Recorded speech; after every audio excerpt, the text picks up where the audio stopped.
Hello students, आज हम ratio analysis chapter के एमसीक्यूज करेंगे। तो सबसे पहला एमसीक्यू है, Afghan limited has operating profit ratio of 20%। To maintain this ratio at 25%, management may reduce cost of revenue from operation, increase selling price of stock in trade. देखिए, सबसे पहले operating profit ratio का formula देखिए क्या है। Operating profit ratio equals to operating profit upon net sale into 100। अगर अभी operating profit ratio 20% है और ये ऑपरेटिंग प्रॉफिट रेशियो को इंक्रीज करना चाहते हैं, तो उसके लिए ज़रूरी है कि ऑपरेटिंग प्रॉफिट इंक्रीज होना चाहिए। सेल उतनी ही रहे लेकिन ऑपरेटिंग प्रॉफिट इंक्रीज होना चाहिए। इसके लिए ज़रूरी है या तो कॉस्ट घटा दी जाए, अगर रेवेन्यू फ्रॉम ऑपरेशन मतलब cost of goods sold decrease हो जाए तो हमारा ऑपरेटिंग प्रॉफिट इंक्रीज हो जाएगा। अगर सेलिंग प्राइस बढ़ा दिया जाए, सेल वही रहे लेकिन सेलिंग प्राइस इंक्रीज हो जाए, सेल यूनिट वाइज वही रहे, क्वांटिटी उतनी ही सेल हो लेकिन प्राइस इंक्रीज हो जाए, तो उस कंडीशन में भी हमारा ऑपरेटिंग प्रॉफिट इंक्रीज हो जाएगा और ऑपरेटिंग प्रॉफिट रेशियो भी इंक्रीज हो जाएगा। तो ए और बी दोनों आंसर हैं। इसमें increase selling price of stock in trade and to reduce cost of revenue from operation. तो अगर ये हो जाए या ये हो जाए और दोनों ही हो जाएं तो उस कंडीशन में भी हमारा ऑपरेटिंग प्रॉफिट इंक्रीज हो जाएगा। तो इसका आंसर है all of the above. Second है, current asset 24 lakh, credit sale, cash sale, sales return. यहां हमसे पूछा गया है करंट एसेट टर्नओवर रेशियो। देखिए, करंट एसेट टर्नओवर रेशियो का फॉर्मूला आप देखिए क्या है, net sale upon current asset. तो नेट सेल देखिए यहां पर कैश सेल दिया है 68 lakh plus credit sale minus sales return, ये हो गया net sale, divide by current asset जो कि दिया है 24 लाख, यहां 72 लाख डिवाइड बाय 24 लाख। इसका आपका आंसर आ गया 3 टाइम्स। तो ये हमारा आंसर है बी, 3 टाइम्स। थर्ड है, विच ratio is not a part of solvency ratio. देखिए, प्रोप्राइटरी रेशियो, डेब्ट equity ratio and total asset to डेब्ट रेशियो, ये तीनों ही सॉल्वेंसी रेशियोज हैं। लेकिन जो करंट रेशियो है वो सॉल्वेंसी रेशियो का पार्ट नहीं है, वो लिक्विडिटी रेशियो का पार्ट है। फोर्थ है, if revenue from operation is 3,20,000 and gross profit is 80,000, gross profit ratio will be. देखिए, ग्रॉस प्रॉफिट रेशियो का फॉर्मूला है gross profit ratio equals to GP upon net sale into 100। तो यहां आपको gross profit दिया है 80,000 rupees, net sale है 3,20,000 into 100, इसका आंसर आएगा 25%। फिफ्थ है, what we can call the difference between revenue from operation and operating profit. देखिए, नेट सेल में से अगर हम ऑपरेटिंग प्रॉफिट माइनस कर दें तो आता है ऑपरेटिंग कॉस्ट। तो नेट सेल और ऑपरेटिंग प्रॉफिट का डिफरेंस है operating cost. Question 6, for calculating quick asset dash and dash are excluded from current asset. देखिए, quick assets equals to current asset minus inventory minus prepaid expense, ये formula है quick asset निकालने का। It means अगर आप quick asset निकालना चाहते हैं तो आपको करंट एसेट में से इन्वेंट्री और प्रीपेड एक्सपेंस माइनस करना पड़ेगा। 7th है, Tata limited made the transaction involving decrease in डेब्ट equity ratio by 25% and increase in current ratio from 2:1 to 3:1। मतलब टाटा लिमिटेड ने एक ट्रांजेक्शन किया है जिसकी वजह से उनका डेब्ट इक्विटी रेशियो कम हो गया है और करंट रेशियो इंक्रीज हो गया है। देखिए, डेब्ट इक्विटी रेशियो का फॉर्मूला है non current liability upon share holders fund. अगर डेब्ट इक्विटी रेशियो को कम करना है तो इसके लिए जरूरी है या तो नॉन करंट लायबिलिटी कम हो जाए या शेयर होल्डर्स फंड इंक्रीज हो जाए। और करंट रेशियो को इंक्रीज करने के लिए या तो करंट एसेट इंक्रीज हो जाए या करंट लायबिलिटी डिक्रीज हो जाए। तो आप इन चारों ट्रांजैक्शन का इफेक्ट देखिए कि non current liability, share holders fund, current asset, current liability पे क्या इफेक्ट आ रहा है। तो जैसे हम देखें डिवेंचर इशू की हैं against the purchase of fix asset. अगर फिक्स एसेट परचेस करने के लिए डिवेंचर इशू किए तो नॉन करंट लायबिलिटी इंक्रीज हो जाएगा। तो ये तो नहीं हो सकता, क्योंकि नॉन करंट लायबिलिटी अगर इंक्रीज होगा तो डेब्ट इक्विटी रेशियो इंक्रीज होगा, डिक्रीज नहीं होगा। Issue of debenture for cash, इससे भी नॉन करंट लायबिलिटी इंक्रीज हो जाएगा, ये आंसर नहीं हो सकता। Redemption of preference share for cash, देखिए जब प्रेफरेंस शेयर्स का रिडेम्पशन करेंगे तो शेयर होल्डर्स फंड तो डिक्रीज हो जाएगा, क्योंकि शेयर कैपिटल कम हो जाएगी रिडेम्पशन करने से, जबकि इसको इंक्रीज होना चाहिए। तो केवल issue of equity share for cash, देखिए इसमें इक्विटी शेयर जब इश्यू होंगे तो एक तरफ शेयर होल्डर्स फंड इंक्रीज हो जाएगा जिससे डेब्ट इक्विटी रेशियो कम हो जाएगा, और दूसरी तरफ कैश के लिए इशू किया है तो कैश बढ़ जाएगा, कैश करंट एसेट है, करंट एसेट इंक्रीज हो जाएगा तो करंट रेशियो भी इंक्रीज हो जाएगा। तो इसका आंसर है D, issue of equity share for cash. Question number 8, champion limited define following data for calculating current ratio. देखिए करंट रेशियो का फॉर्मूला है current asset upon current liability. अब यहाँ करंट लायबिलिटीज नहीं दिया है, करंट एसेट दिया हुआ है 20 लाख और वर्किंग कैपिटल दिया है। देखिए working capital equals to current asset minus current liability. Working capital 12 lakh है, इक्वल्स टू करंट एसेट हमें पता है 20 लाख माइनस करंट लायबिलिटी। यहां से हम सॉल्व करेंगे तो करंट लायबिलिटी आ गया 8 लाख रुपीस। इधर हम रख देंगे करंट लायबिलिटीज 8 लाख, तो आपका आंसर आ गया 2.5:1। देखिए इन्वेंट्रीज का हमें कुछ नहीं करना, क्योंकि इन्वेंट्रीज ऑलरेडी करंट एसेट में इंक्लूड है, तो आपका आंसर है बी। क्वेश्चन नंबर 9, देखिए ये असर्शन एंड रीजन वाला क्वेश्चन है। असर्शन में लिखा personal bias can be reflected in ratio analysis. Reason में लिखा है different people may interpret the same ratio in different ways which affect its trustability. देखिए हर व्यक्ति की अपनी इंटरप्रिटेशन करने की अलग अलग एबिलिटीज होती हैं और हर एनालिस्ट की अपनी थिंकिंग होती है, उसके बेस पर वो रेशियोज को एनालाइज करता है। तो इंटरप्रिटेशन का जो रिजल्ट आएगा वो अलग अलग हो सकता है। एक ही रेशियो का इंटरप्रिटेशन अगर दो एनालिस्ट करेंगे तो उनका रिजल्ट अलग अलग आएगा। तो असर्शन का करेक्ट एक्सप्लेनेशन है रीज़न। इसका मतलब यहाँ असर्शन भी करेक्ट है और रीज़न भी करेक्ट है, और जो रीज़न है वो असर्शन को करेक्टली एक्सप्लेन कर रहा है। तो इसका आंसर है ए।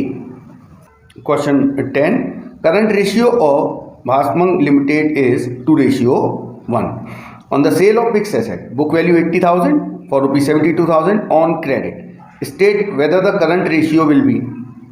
देखिए यहाँ पर हम पहले ये देख लेते हैं कि करंट रेशियो प्रेजेंट में क्या है। प्रेजेंट में करंट रेशियो है 2:1।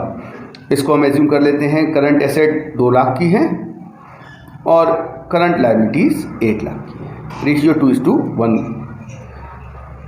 अब इन्होंने एक फिक्स एसेट सेल की है जिसकी बुक वैल्यू 80,000 है और सेल किया है 72,000 में on credit.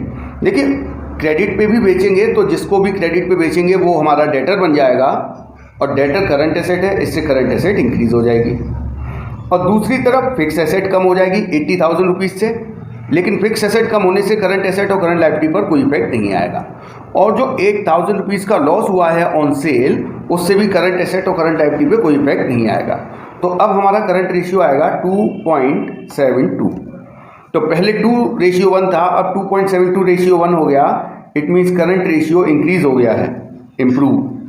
Question 11, if current ratio of Nagin limited is 2.5:1 and its current liabilities are 8 lakh, calculate working capital.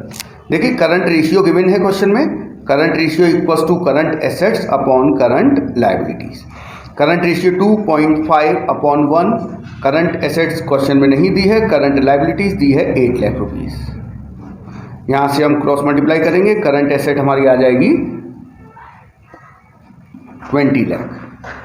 अब वर्किंग कैपिटल पूछा है, working capital equals to current asset minus current liabilities, 20 lakh minus 8 lakh, then working capital will be 12 lakh, ये आपका answer है। ये देखिए question 12 है, revenue from operation 9 lakh, GP 25% on cost, operating expense 90,000, operating ratio पूछा है क्वेश्चन में आपसे। देखिए revenue from operation means net sale, net sale है 9 लाख, यहाँ जीपी है 25% ऑन कॉस्ट। देखिए जीपी का परसेंटेज ऑन सेल नहीं दिया है, जीपी परसेंटेज ऑन कॉस्ट दिया है, तो यहाँ फॉर्मूला लगेगा हमारा, लेकिन कॉस्ट तो हमें नहीं पता है, तो यहाँ लगेगा net sale into GP percentage upon 100 plus GP percentage. यहाँ देखिए 9 लाख इंटू 25 अपॉन 100 प्लस 25, तो ये आ गया आपका 125, तो आपका जीपी आएगा 1,80,000। ये हमारा जीपी आ गया। देखिए जीपी को अगर हम नेट सेल में से माइनस कर दें तो सीओजीएस आ जाएगा। नेट सेल है 9 लाख माइनस जीपी है 1,80,000, तो आपका सीओजीएस आ गया 7,20,000। हमसे ऑपरेटिंग रेशियो पूछा है। ऑपरेटिंग रेशियो का फॉर्मूला होता है operating cost upon net sale into 100। तो ऑपरेटिंग कॉस्ट निकालना है हमें, तो ऑपरेटिंग कॉस्ट कैसे निकलेगा, cost of goods sold plus operating expense जो कि आपको दिए हैं 90,000, तो आपका ऑपरेटिंग कॉस्ट आ गया 8,10,000। अब हम ऑपरेटिंग रेशियो निकाल सकते हैं। ऑपरेटिंग रेशियो का फॉर्मूला है operating cost upon net cell जो कि 9 लाख दी है इंटू 100, इसे हम सॉल्व करेंगे, आपका आंसर आएगा 90%। 13, if Shakuni limited has a proprietary ratio of 30%, to maintain this ratio at 40%, management में देखिए मैनेजमेंट प्रोप्राइटरी रेशियो को इंक्रीज करना चाह रहा है। प्रोप्राइटरी रेशियो का फॉर्मूला होता है प्रोप्राइटर्स फंड, प्रोप्राइटर्स फंड या शेयर होल्डर्स फंड कह सकते हैं आप, अपॉन टोटल एसेट्स। देखिए अगर आप इस रेशियो को इंक्रीज करना चाहते हैं तो या तो शेयर होल्डर्स फंड इंक्रीज कर दीजिए या फिर टोटल एसेट रिड्यूस हो जाए। इन दोनों ही कंडीशन में प्रोप्राइटरी रेशियो इंप्रूव हो जाएगा। तो इधर इंक्रीज इक्विटी, अगर इक्विटी इंक्रीज करेंगे तो शेयर होल्डर्स फंड इंक्रीज होगा ही, और रिड्यूस डेप्ट। देखिए डेप्ट, किसी भी डेप्ट का हम पेमेंट करेंगे तो उसमें ऑब्वियसली एसेट डिक्रीज हो जाएगी, तो अगर हम डेप्ट रिड्यूस करेंगे तो उससे हमारी टोटल एसेट्स कम हो जाएंगी।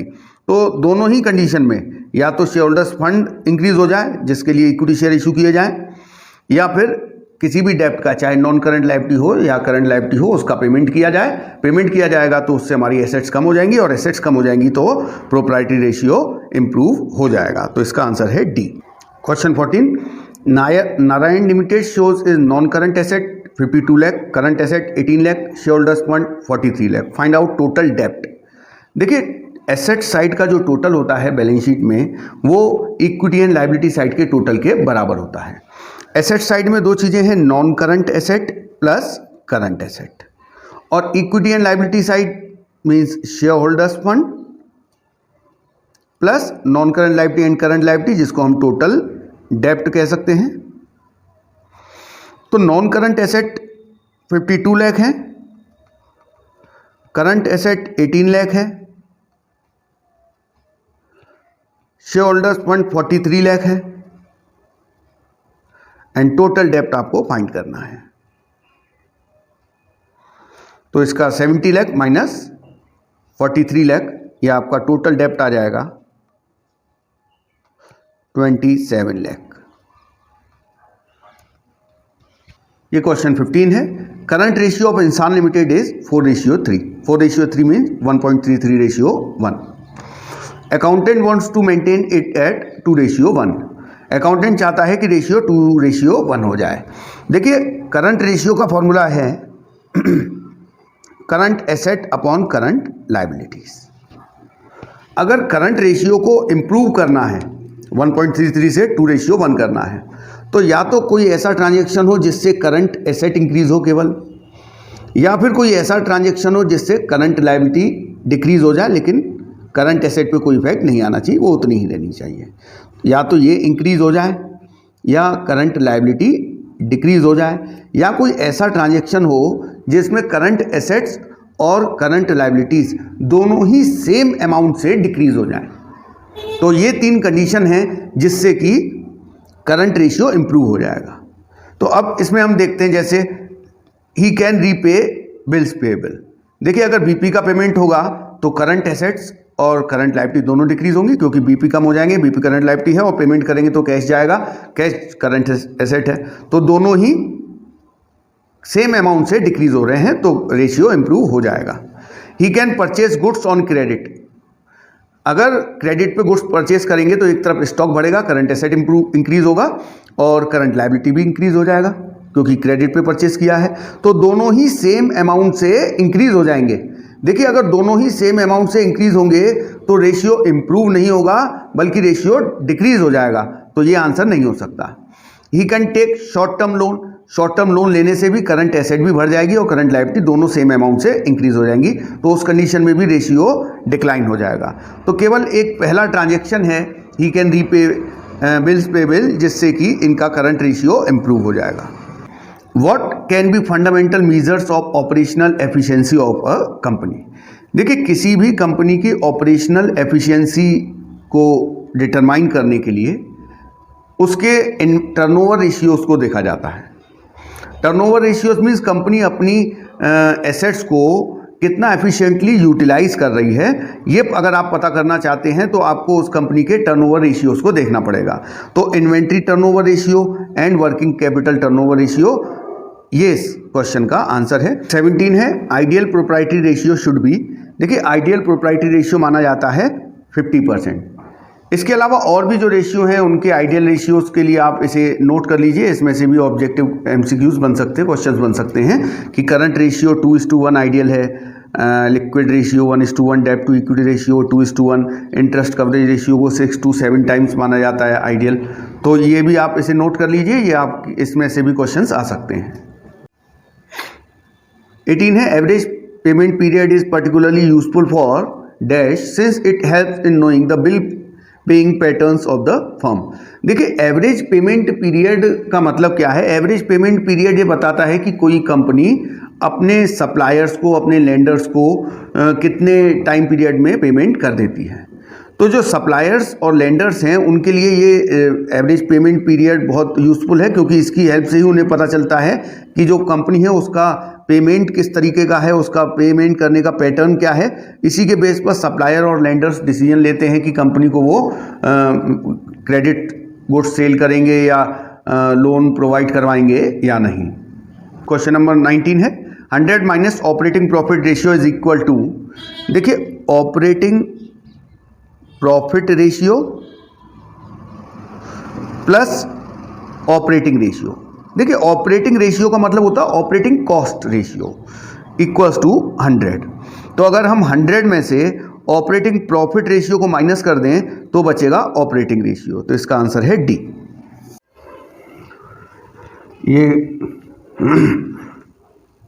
Question number 20, which of the following will decrease the डेब्ट इक्विटी रेशियो। देखिए, डेब्ट इक्विटी रेशियो का फॉर्मूला है non current liability upon share holders fund. अगर आप इस रेशियो को डिक्रीज करना चाहते हैं तो इसके लिए ये जरूरी है या तो ये डिक्रीज हो जाए इसकी वैल्यू, या शेयर होल्डर्स फंड की वैल्यू इंक्रीज हो जाए। इन दोनों ही कंडीशन में डेब्ट इक्विटी रेशियो डिक्रीज हो जाएगा। तो आप इनमें से देख सकते हैं, जैसे purchase of fixed asset by taking long term loan. अब लॉन्ग टर्म लोन लेंगे तो इससे तो नॉन करंट लायबिलिटी इंक्रीज हो जाएगी, और नॉन करंट लायबिलिटी इंक्रीज होगी तो डेब्ट इक्विटी रेशियो इंक्रीज हो जाएगा। Purchase of a fixed asset by issuing shares for consideration. देखिए, यहाँ शेयर इशू हो रहे हैं, शेयर इशू होंगे तो शेयर कैपिटल इंक्रीज होगा और शेयर कैपिटल इंक्रीज होगा तो आपका शेयर होल्डर्स फंड भी इंक्रीज हो जाएगा, और शेयर होल्डर फंड इंक्रीज होने से हमारा डेब्ट इक्विटी रेशियो डिक्रीज हो जाएगा। तो आपका आंसर है B, purchase of fixed asset by issuing shares. 21, इसमें हमें ग्रुप एक्स को ग्रुप वाई से मैच करना है। ये लिखा है इक्विटी, यहाँ देखिए इक्विटी का मतलब है इक्विटी फंड, या जिसको हम शेयर होल्डर्स फंड भी कह सकते हैं। ये है वर्किंग कैपिटल, देखिए current asset minus current liability, ये वर्किंग कैपिटल से मैच हो गया।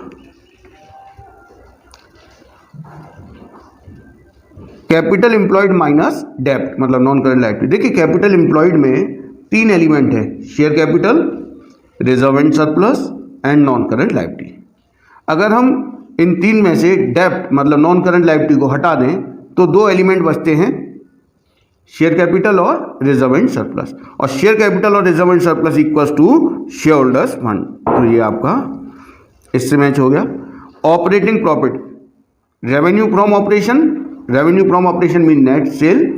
अगर हम नेट सेल में से ऑपरेटिंग कॉस्ट को माइनस कर दें तो ऑपरेटिंग प्रॉफिट बचता है, तो थर्ड वाला सी से मैच हो गया। तो 1 वाला बी से मैच हुआ है, 2 वाला ए से मैच हुआ है, और 3 वाला सी से मैच हुआ है। तो आपका आंसर हो गया बी। इसमें हमें ग्रुप पी को ग्रुप एम से मैच करना है। प्रोप्राइटरी रेशियो, देखिए प्रोप्राइटरी रेशियो का फॉर्मूला होता है proprietors fund upon total asset into 100। Inventory turnover ratio का फॉर्मूला है cost of revenue from operation upon average inventory. Return on investment का फॉर्मूला है profit before interest and tax and dividend upon capital employed into 100। तो first B से match हुआ है, second ए से match हुआ है, और थर्ड सी से मैच हुआ है। तो इसका आंसर है A. Assertion A, inventories and prepaid expense are not considered as quick asset. True है ये, क्योंकि इन्वेंट्री और प्रीपेड एक्सपेंस को क्विक एसेट नहीं माना जाता है। Inventories take some time before it is converted into cash, while prepaid expense can be converted into cash. देखिए ये inventory take some time before it is converted into cash, ये तो ठीक है, लेकिन prepaid expense can be converted into cash ये गलत है। तो हमारा जो रीजन है वो ट्रू नहीं है। तो इसका आंसर है assertion A is true but R is false. देखिए ये जो रीजन है ये ए को करेक्टली एक्सप्लेन तभी कर पाएगा जब ये करेक्ट हो। जब ये फॉल्स है तो ये तो इसको एक्सप्लेन कर ही नहीं सकता। जब दोनों ही ट्रू होते हैं तभी ए आर जो है वो ए को या तो एक्सप्लेन करेगा या नहीं करेगा। इसलिए ये दोनों तो आंसर नहीं हो सकते, और हमारा आंसर है D, assertion A is true but R is false. 24, which one of the following is correct? A ratio is an arithmetical relationship of one number to another number, ये करेक्ट स्टेटमेंट है। Liquid ratio is also known as acid test ratio, ये भी correct है। Ideally accepted current ratio is 1:1, ये गलत है, क्योंकि ideally accepted current ratio 1:1 नहीं 2:1 होता है। डेब्ट equity ratio is the relationship between outsiders fund and share holders fund, ये भी करेक्ट है। आउटसाइडर्स फंड मतलब नॉन करंट लायबिलिटी, तो हमारा डेब्ट इक्विटी रेशियो का फॉर्मूला होता है non current liability upon share holders fund. तो ये 3 स्टेटमेंट करेक्ट हैं। 1, 2 एंड 4 आर करेक्ट, आपका आंसर है B. 25, which of the following is not an activity ratio? Inventory turnover ratio, ये एक एक्टिविटी रेशियो है। इंटरेस्ट कवरेज रेशियो, ये एक एक्टिविटी रेशियो नहीं है, क्योंकि ये एक सॉल्वेंसी रेशियो है। Working capital turnover ratio, trade receivable turnover ratio, ये भी एक्टिविटी रेशियो है। तो केवल बी है जो एक्टिविटी रेशियो नहीं है, तो इसका आंसर है B. 26, given below are 2 statement, one labelled A and other labelled as R.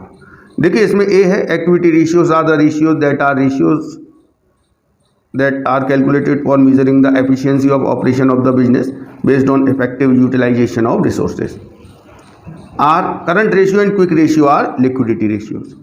देखिए असर्शन भी करेक्ट है कि जो एक्टिविटी रेशियोज हैं वो किसी कंपनी की जो एफिशिएंसी है रिसोर्सेज को यूटिलाइज करने की, उसको असर्टेन करने के लिए निकाले जाते हैं। और करंट रेशियो, क्विक रेशियो, ये लिक्विडिटी रेशियो, ये भी करेक्ट है। तो ये दोनों स्टेटमेंट तो करेक्ट हैं, मगर जो आर है वो ए को एक्सप्लेन नहीं कर रहा है। इन दोनों का आपस में कोई रिलेशन ही नहीं है। यहाँ बात हो रही है इक्विटी रेशियोज की और यहाँ बात हो रही है लिक्विडिटी रेशियोज की, तो दोनों ही ट्रू हैं, but R is not the correct explanation of A. तो इसका आंसर है B. 27, ratio analysis is indispensable part of interpretation of results revealed by the financial statement। ये बिल्कुल ट्रू है।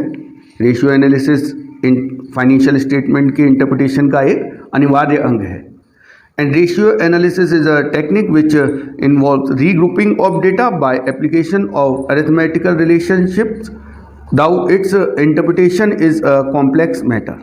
ये भी करेक्ट है स्टेटमेंट, लेकिन ये आर ए को एक्सप्लेन नहीं कर रहा है। ये दोनों ही स्टेटमेंट करेक्ट हैं, but R is not the correct explanation of A. तो इसका आंसर है B. 28, given below are two statement A and are.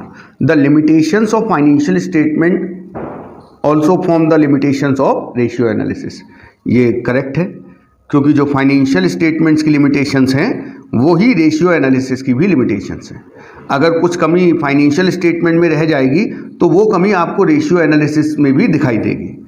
Since the ratios are derived from the financial statement, any weakness in the original financial statement will also creep in the derived analysis in the form of accounting ratios. देखिए, ये भी correct है कि अगर financial statement में कोई weakness है तो वो जो हमारे रेशियो एनालिसिस हैं उसमें भी दिखाई देगी, क्योंकि एक्चुअली रेशियो एनालिसिस जो निकाला गया है, जो किया गया है रेशियो एनालिसिस, वो फाइनेंशियल स्टेटमेंट से जो इन्फॉर्मेशन डिस्क्लोज हुई है उसी से किया गया है। अगर फाइनेंशियल स्टेटमेंट की इन्फॉर्मेशन में कुछ कमी रह गई है, कुछ वीकनेस रह गई है, तो वही वीकनेस रेशियो एनालिसिस में भी दिखाई देगी। तो इसका मतलब ये दोनों ट्रू हैं and R is correct explanation of A. तो इसका आंसर है A. Both A and R individually true and R is the correct explanation of A. 29, interest coverage ratio express the relationship between profits available for payment of interest and the amount of interest payable. Correct है, क्योंकि interest coverage ratio का formula है profit before interest and tax upon interest on long term borrowing. ये आपका formula है इसका interest coverage ratio का। तो profit before interest and tax और interest on long term borrowing के बीच का रिलेशन है इंटरेस्ट कवरेज रेशियो। तो ये करेक्ट है। A higher ratio insures lesser safety of the interest on payable on डेब्ट। ये रॉन्ग है, क्योंकि अगर रेशियो हाई है it means profit before interest and tax ज़्यादा है। इसका मतलब ये हुआ कि जितना ज़्यादा रेशियो होगा उतना ही ज़्यादा सेफ्टी होगी। तो ये आपका जो रीज़न दिया है ये रॉन्ग है। तो हमारा इसका आंसर है A is true but R is false. Question 30, if डेब्ट equity ratio is 1:2 it is considered to be safe. 1:2 मतलब 0.5। देखिए, जो आइडियल डेब्ट इक्विटी रेशियो है वो 1 से लेकर 1.5 होना चाहिए। अगर इससे कम है इट मीन्स कंपनी की डेब्ट कम है और इक्विटी ज़्यादा है। डेब्ट कम होना और इक्विटी ज़्यादा होना, इसका मतलब कंपनी फाइनेंस के लिए इक्विटी पर ज़्यादा रिलाई कर रही है। तो ये एक बहुत नेगेटिव कंडीशन है कि कंपनी इक्विटी पर ज़्यादा फाइनेंस के लिए डिपेंड है, और इक्विटी कैपिटल सबसे महंगा कैपिटल का सोर्स होता है, इसलिए ये एक सेफ कंडीशन नहीं है। तो ये स्टेटमेंट तो ट्रू नहीं है। और सिक्योरिटी पॉइंट ऑफ व्यू से देखें तो जो कैपिटल स्ट्रक्चर है उसमें डेब्ट कम हो और इक्विटी ज़्यादा हो तो ये एक फेवरेबल कंडीशन है, क्योंकि बैंक्रप्सी का चांस कम होता है। तो ये स्टेटमेंट ट्रू है। तो इसका आंसर है A is false but R is true. देखिए, ये एक केस स्टडी है। आपके टर्म 1 के एग्जाम में इस तरीके की केस स्टडी भी आ सकती है, जिसमें कि आपको एक केस स्टडी दी होगी और उससे रिलेटेड 4 से 5 क्वेश्चंस पूछे जाएंगे। जैसे Kohinoor limited is interested to know the return on total investment and what portion of total asset have been finance through long term डेब्ट। ये आपको कंपनी से रिलेटेड इंफॉर्मेशन दी है। इसके बेस पर आपको क्वेश्चन नंबर 31 से लेकर 34 तक के आंसर्स देने हैं। तो देखिए, एक एक करके आपको क्वेश्चन दिए होंगे इसके नीचे। जैसे ये क्वेश्चन नंबर 34 दिया है, स्टेट द अमाउंट और net profit before interest and tax. देखिए, यहाँ पर आपको profit after interest and tax दिया है। हमें निकालना है profit before interest and tax. तो इसके लिए हमें इंटरेस्ट और टैक्स ये दो चीज़ें कैलकुलेट करनी है और उसे profit after interest and tax में ऐड कर देना है, जिससे हमारा profit before interest and tax आ जाएगा। इंटरेस्ट दिया जाता है लॉन्ग टर्म डेप्ट पर और लॉन्ग टर्म डेप्ट आपको दी गई है 4 लाख, जिस पर कि आपको 10% इंटरेस्ट देना है। 4 लाख का 10% 40,000। इसके बाद टैक्स का रेट आपको दिया हुआ है 20%। देखिए जो टैक्स कैलकुलेट किया जाता है वो प्रॉफिट बिफोर टैक्स जो होता है after interest, but before tax जो प्रॉफिट होता है उस पर कैलकुलेट किया जाता है। ये हमारा आफ्टर टैक्स प्रॉफिट है। इस पे कैसे कैलकुलेट करेंगे? 1 lakh into 20 upon 100 minus tax rate मतलब 20, क्योंकि इस 1 लाख का जो प्रॉफिट दिया है इसमें से टैक्स ऑलरेडी डिडक्टेड है, तो इसे हम कैलकुलेट करेंगे तो आएगा 25,000। तो अब आपको निकालना है profit before interest and tax. तो जो profit after interest and tax है 1 लाख, उसमें आप इंटरेस्ट और टैक्स दोनों को ऐड कर दीजिए तो आपका profit before interest and tax आ जाएगा 1,65,000। तो आपका क्वेश्चन नंबर 34 का आंसर है बी 1,65,000। नेक्स्ट क्वेश्चन में आपको कैपिटल एम्प्लॉयड कैलकुलेट करना है। देखिए कैपिटल एम्प्लॉयड कैलकुलेट करने के लिए आपको यहाँ बताया हुआ है सब। हम एसेट अप्रोच से कैपिटल एम्प्लॉयड कैलकुलेट कर सकते हैं। Total assets minus current liabilities. तो टोटल एसेट्स हम देख सकते हैं यहाँ पे क्या क्या दी हैं। Land, building, fix asset, debtors, current asset. देखिए नीचे बताया गया है कि जो डेटर्स हैं वो करंट एसेट्स में इंक्लूड नहीं है, तो ये अदर करंट एसेट्स हैं। तो हमारा टोटल एसेट्स कितना हो गया? 2 लाख, 2 लाख, 2 लाख, 2 लाख एंड 2 लाख, टोटल 10 लाख हमारा एसेट्स हो गया। और करंट लायबिलिटीज आपको दिया है 2 लाख, तो आपका कैपिटल एम्प्लॉयड आ गया 8 लाख रुपीस। तो ये आपका आंसर है सी 8 लाख। नेक्स्ट इसमें पूछा गया कैलकुलेट टोटल एसेट टू डेप्ट रेशियो। देखिए टोटल एसेट हमने अभी अभी कैलकुलेट किया था, 10 लाख रुपीस था, और इसमें आप डेप्ट देख सकते हैं कि दिया है 10% लॉन्ग टर्म डेप्ट 4 लाख। तो ये हम कैलकुलेट करेंगे, इसका आएगा 2.5 टाइम्स। तो ये आपका हो गया डी 2.5 टाइम्स। नेक्स्ट इसमें आपसे पूछा है the return on investment is. देखिए ROI का फॉर्मूला है profit before interest and tax upon capital employed. ये दोनों चीज़ें हमने अभी कैलकुलेट की थी। Profit before interest and tax calculate किया था 1,65,000 और कैपिटल एम्प्लॉयड कैलकुलेट किया था अभी हमने 8 लाख रुपीस इंटू 100। तो इसको हम सॉल्व करेंगे, इसका आंसर आएगा 20.625%। तो इसका करेक्ट आंसर है डी। ये देखिए एक और केस स्टडी है जिसमें आपको क्वेश्चन नंबर 35 से लेकर 38 तक के आंसर देने हैं। तो यहाँ पर आपको रिदिश लिमिटेड की सारी इन्फॉर्मेशन दी हुई है और इसके बेस पर आपसे 4 क्वेश्चन पूछे गए हैं। पहला पूछा गया है क्लोजिंग इन्वेंट्री को कैलकुलेट करिए। दूसरा पूछा गया है amount of cost of revenue from operation को कैलकुलेट करना है। तीसरा पूछा गया है amount of average inventory calculate करना है। एक चौथा क्वेश्चन और पूछा गया है करंट रेशियो कैलकुलेट करना है। तो ये टोटल 4 चीज़ें हम इसे इस केस स्टडी से सॉल्व करेंगे। तो शुरू करते हैं। सबसे पहला हमसे पूछा गया है एवरेज इन्वेंट्री निकालना है। तो इस इंफॉर्मेशन से हम ये सारे क्वेश्चंस सॉल्व करेंगे। देखिए सबसे पहले आपको नेट सेल दिया गया है क्वेश्चन में, उस नेट सेल से हम COGS फाइंड करेंगे। तो नेट सेल आपको दिया है 6 लाख और GP का परसेंटेज दिया है 25%। तो आप जो नेट सेल है उसका 25% निकालेंगे तो यह आएगा 1,50,000। अब आप COGS निकाल सकते हैं। नेट सेल माइनस जीपी, तो यह आ गया 4,50,000। ये हमारा COGS आ गया। देखिए हमारा क्वेश्चन नंबर 36 जो था उसका आंसर आ गया है। अब आपको क्वेश्चन में इन्वेंट्री टर्नओवर रेशियो दिया गया है। इन्वेंट्री टर्नओवर रेशियो का फॉर्मूला होता है cost of goods sold upon average inventory. Inventory turnover ratio दिया है 4 टाइम्स, COGS हम निकाल चुके हैं 4,50,000। यहाँ से एवरेज इन्वेंट्री हम निकाल सकते हैं। एवरेज इन्वेंट्री 4,50,000 डिवाइड बाय 4 करेंगे तो हमारा एवरेज इन्वेंट्री आ जाएगा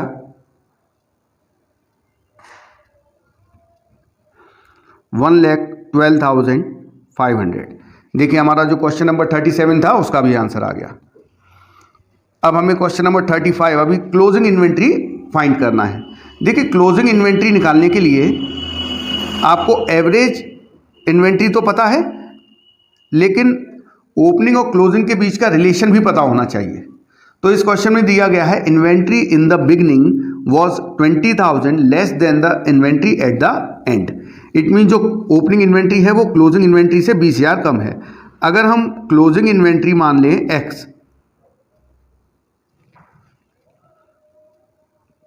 तो ओपनिंग इन्वेंट्री x माइनस 20,000 होगा। तो देखिए एवरेज इन्वेंट्री कैसे आता है?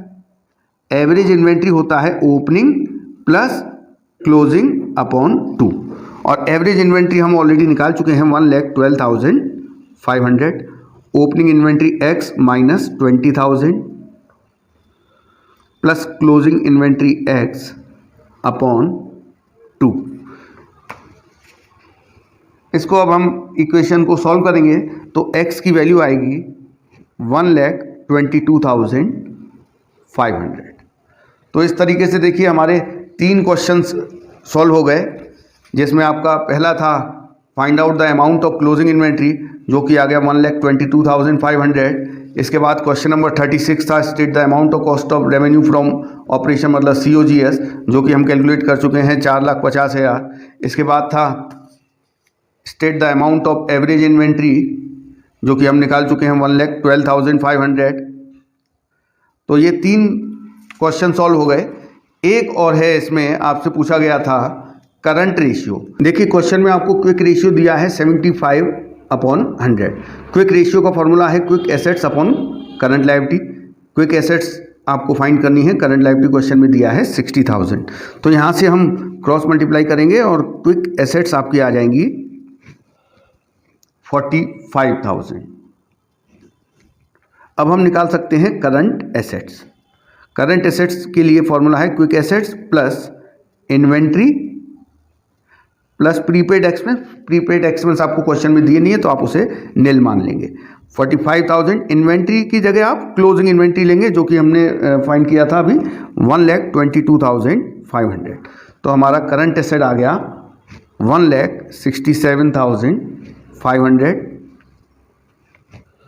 अब हम करंट रेशियो निकाल सकते हैं, current assets upon current liabilities 1,67,500 upon current liability 60,000। इसे हम सॉल्व करेंगे 2.79:1। ये हो गया आपका क्वेश्चन नंबर 38।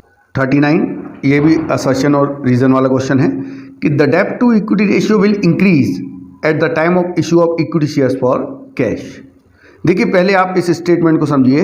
ये कह रहे हैं अगर इक्विटी शेयर इशू किए जाएं तो हमारा डेब्ट टू इक्विटी रेशियो इंक्रीज हो जाएगा। डेब्ट टू इक्विटी रेशियो का फॉर्मूला है non current liability upon share holders fund. तो ये रेशियो इंक्रीज तब होगा जब नॉन करंट लायबिलिटी इंक्रीज हो या फिर शेयर होल्डर्स फंड डिक्रीज हो। तो इन 2 कंडीशन में ये रेशियो इंप्रूव होगा। अगर शेयर्स इशू किए जाएंगे तो शेयर कैपिटल बढ़ेगी, शेयर कैपिटल बढ़ने से शेयर होल्डर्स फंड बढ़ेगा और शेयर होल्डर्स फंड बढ़ने से डेब्ट टू इक्विटी रेशियो कम होगा, बढ़ेगा नहीं, क्योंकि डिनोमिनेटर अगर इंक्रीज हो जाएगा तो कोई भी रेशियो हो वो उसकी वैल्यू कम हो जाती है। तो हमारा ये वाला तो फॉल्स हो गया। रीजन है issue of equity share will increase the share holders fund but the long term डेब्ट विल रिमेन द सेम। ये स्टेटमेंट करेक्ट है कि अगर शेयर इश्यू होंगे तो शेयर होल्डर्स फंड बढ़ेगा, लेकिन नॉन करंट लायबिलिटी पे कोई इफेक्ट नहीं आएगा। तो हमारा आंसर है A is false but R is true. देखिए इसमें हमें एक्सप्लेनेशन है या नहीं ये नहीं देखना है। एक्सप्लेनेशन तो तब होगा जब दोनों ही स्टेटमेंट करेक्ट होते हैं। अगर दोनों में से एक भी स्टेटमेंट फॉल्स है तो ये एक्सप्लेनेशन वाला जो क्लॉज है ये आपको देखना ही नहीं है। तो आपका आंसर है C. 40 current ratio is computed to assess the short term financial position of the enterprise. ये करेक्ट है। Current ratio explains the relation between long term assets and current liabilities. ये रॉन्ग है, क्योंकि करंट रेशियो करंट एसेट्स और current liability के बीच के relation को एक्सप्रेस करता है। तो A is true but R is false. और एक्सप्लेनेशन तो देखना ही नहीं है, क्योंकि एक्सप्लेनेशन वाली बात तो तब आती है जब दोनों ही करेक्ट होते हैं। तो हमारा आंसर हो गया डी।